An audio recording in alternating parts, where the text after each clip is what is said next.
Conexão Ciência.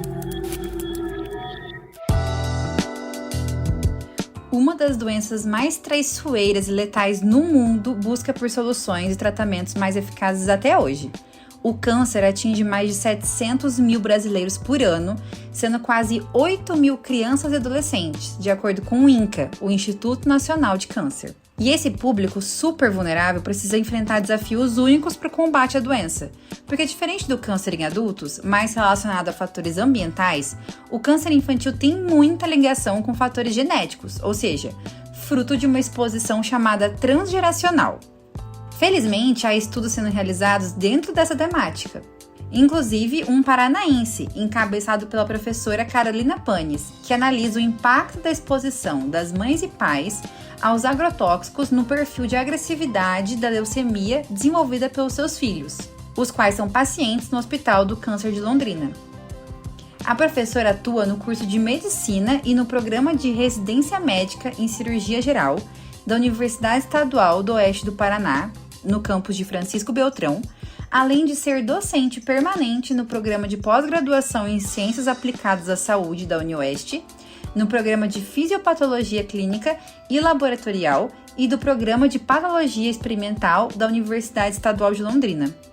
Professora, por favor, comenta um pouco mais sobre os estudos que têm sido desenvolvidos por vocês em relação ao câncer. O nosso carro-chefe é câncer de mama. Então, tem uma década que a gente desenvolve um projeto gigantesco, né, de caracterização do impacto da exposição ocupacional aos agrotóxicos no perfil de agressividade do câncer de mama.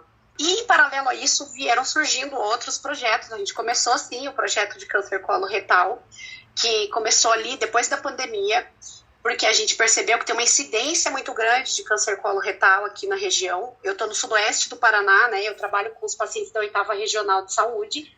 A gente atende 27 municípios dentro da Associação Beneficente Deus Menino, que é o CEONC, né? A nossa cobertura, então, populacional é de quase 600 mil pessoas, né? Universo de habitantes. E aí a gente, ainda durante a pandemia, pensando sobre essas questões, dessas exposições, e a gente é muito questionado sobre, e os filhos? Foi quando nasceu um projeto específico de estudo de exposição transgeracional. Professora, então, como acontece essa exposição transgeracional?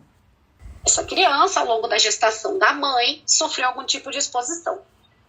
Mas, se você olhar uma fase um pouquinho anterior, a gente já foi gameta. A gente já foi espermatozoide do pai e o óvulo da mãe. E isso é muito interessante, porque imagine que uma mãe, com a minha idade, eu tenho 45 anos, uma mãe com 45 anos, ela foi exposta intraútero no pico de utilização do DDT, por exemplo, década de 80. Foi quando a gente teve, depois ali da Segunda Guerra Mundial, ali o início da década de 60, a gente teve a Revolução Verde. A gente teve a entrada maciça de agrotóxico com o argumento de que vamos acabar com a fome no mundo. Então, se a gente usar agrotóxico, vamos salvar o planeta. E a minha geração, né, eu nasci ali em 1980, ela vem desse pico de exposição. Se minha mãe fosse agricultora, ela não é, mas se ela fosse, eu teria sido exposta a intraútero. Mas tem um agravante. Vamos voltar para trás um pouquinho. A minha mãe, quando foi a fase dela intraútero, a mãe nasceu em 1950.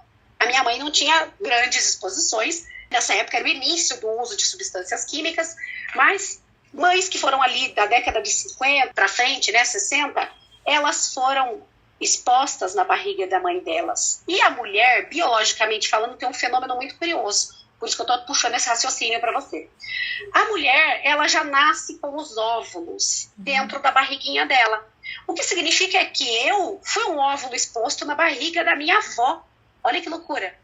Então, a gente está fazendo esses estudos de exposição dessas crianças pensando que essa exposição começou na barriga das avós. Essas crianças, se elas foram meninas, elas foram óvulos na barriga das avós. As mães foram expostas.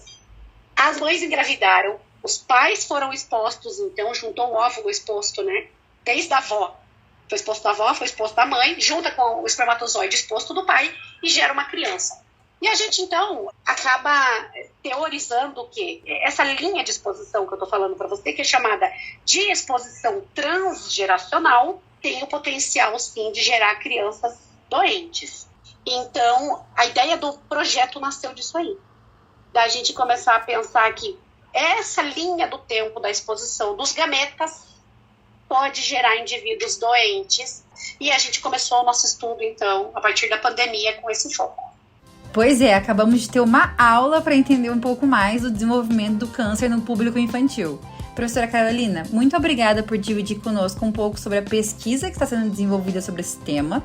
E se você gostou desse episódio, não deixe de conferir o episódio 2. Nele, a gente vai falar um pouco sobre como o estudo da professora Carolina tem sido aplicado em um grupo de crianças em tratamento contra a leucemia. Até mais! Conexão Ciência.